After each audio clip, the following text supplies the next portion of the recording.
Health alert tonight from the CDC. For the first time in 2 decades, the agency is reporting 4 new cases of malaria. This as the Metropolitan Mosquito Control releases new numbers ahead of the big 4th of July holiday. Charmaine Nero has more on that. Hi, Charmaine.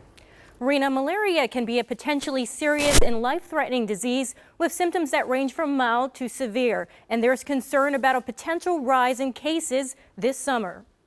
I can show you the most beautiful mosquito. It's all hands on deck inside this lab at the Metropolitan Mosquito Control District's headquarters in St. Paul. I started here in 1985. As entomologist Diane Crane A little while. identifies different species of mosquitoes. These came in a variety of different kinds of collections that we have. While experts say they've seen a decline in the state's mosquito population so far this year, Our mosquito numbers have been fairly low. there's concern nationwide after the CDC issued a recent alert about locally acquired cases of malaria, with 4 cases in Florida and 1 in Texas. Malaria is quite rare in terms of localized transmission in the United States. Malaria transmission in Minnesota is always a very low-level threat. It is a possibility. We have a couple of mosquito species here that are capable of transmitting malaria. The virus leads to more than 240 million infections worldwide every year, with majority of the cases in Africa. We do see introduced cases in virtually every state. Certainly see it here in Minnesota every year,